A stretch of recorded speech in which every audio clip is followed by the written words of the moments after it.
Hello there, Callum here, and welcome to the EU in Review, where I review the Star Wars Expanded Universe as I experience it.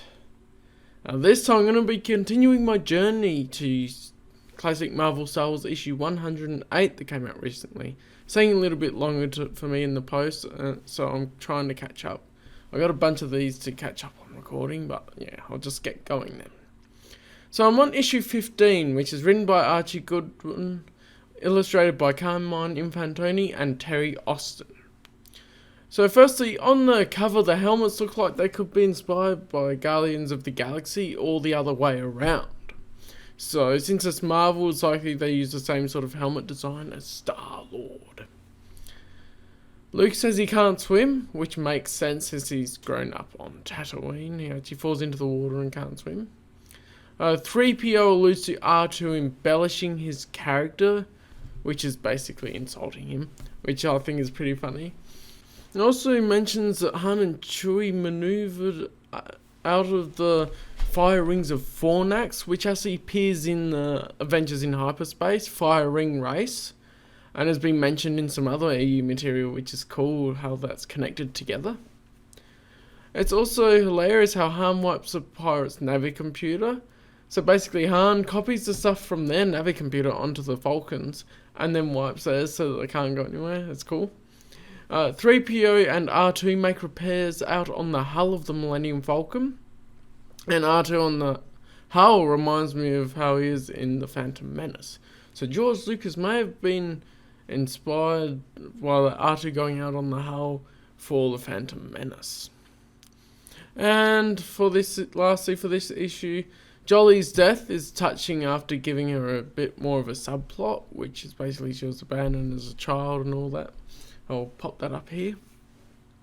And this finished off the pirates led by Crimson Jack. So this isn't really one story arc, but a few story arcs over 3 issues, because I'm finishing at issue 17. Anyway. Issue 16, which is also written by Archie Goodwin, but illustrated by Walt Simonson and Bob Wycheck. Or Wycheck, I think. So this is about the Hunter.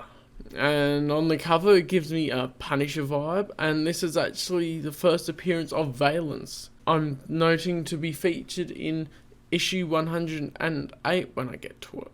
As one of the big things to bring him back for that. Now this opens up with him kicking ass and taking names, only regretting that there isn't time to enjoy the shooting. And I really enjoy that it's just pretty much no nonsense kick ass. It is also the first appearance of Telos 4, and for some reason they don't have Telos 4 listed on Wikipedia. I'd had a look, so that's weird. Don Juan Quixote, having failing health and inner delirium, is interesting. It supports earlier comments that he only believes he's a Jedi, and it's a bit crazy. It's also an interesting way to have him appear in this story, I think. In dialogue, they do call Jackson a rabbit, even though they wouldn't know what Earth rabbits are, so somewhere in Star Wars, rabbits appear. Probably like ducks in The Phantom Menace. Jackson and Amaze still being together is an interesting relationship. They seem to imply that there's something more between the two of them, but they're completely different species, and I don't know how that works properly. Jackson's ship is the Rabbit's Foot, which I thought was an interesting name for it, given that I don't know where they get the name Rabbit from, actually, in Star Wars, but anyway. Interesting that it's called the Rabbit's Foot. What I thought was interesting is I had the Starkiller kid from the previous storyline married Mary, the chief's daughter from before as well. But now she isn't running around in a bikini. Probably because she's married, she has to be respectable or something like that. And it's interesting, on page 10, Vader and Obi-Wan's lightsabers are green and yellow respectively. That's interesting. They showed a bit of a flashback thing. It's also interesting how much they're building up Valence's hatred of droids. So it's one of his big things is he doesn't like droids. He doesn't like people who treat droids as friends and all that sort of stuff. That's one of the reasons he actually goes after Luke to start with, is because he hates droids and people that treat them as equals.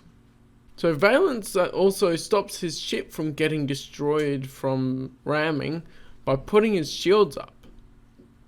So that then sets the rule for the same things in other EU material. Now note this, because it's one of the things in Star Wars about doing suicide runs, and A-Wing does it in Return of the Jedi, but yeah, Valance actually gets battered, but it doesn't actually destroy the ship either. Banthas are better drawn on page 15, I'm noticing in this one. The Bantha Stampede is good, I like that idea to use against him, and the reveal that Valance is a cyborg is done really well, I like it. The colours are a bit more vivid and nice, and the art is getting a bit more consistent within itself, which is good to see. Now, issue 17 is written by Archie Goodwin and Chris Claremont, so 2 writers there, and illustrated by Herg Trimpe, or Herg Tribe,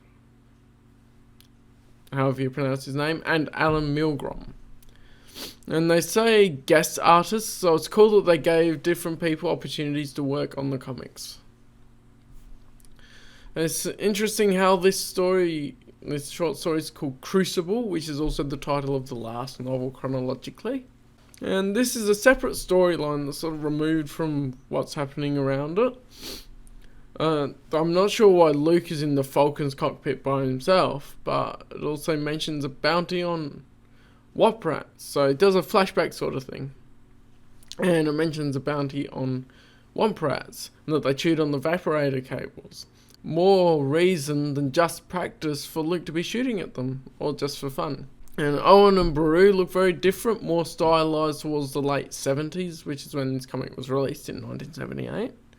It does mention some things about Luke's father, which aren't correct to what we know, but it is effectively covered by that Uncle Owen actually lied to Luke about who his father was, even from A New Hope. Luke fantasizing is funny in it, and it has a cool way of telling the story here. And this is an interesting one that, quote, I'll just leave this on, I think. This story in this issue was adapted into A New Hope, The Life of Luke Skywalker. And I'll say this quote a little bit later. But yeah, overall these are just pretty much the same. I'm enjoying them. It's a bit wacky, but not too bad at the moment. And yeah, it's got their ass canon. It clears up any contradictions.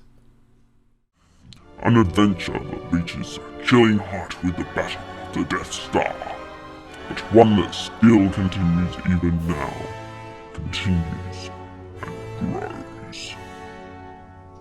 And that pretty much encapsulates the expanded universe. Beginning with the battle of the Death Star in A New Hope, Star Wars has become a wide variety of great material that continues and grows, even now. So thank you guys so much for watching. Hope you enjoyed my review. What do you think about these issues in the Marvel Comics as a whole? That will be all for now. I'll see you in the next video. Bye.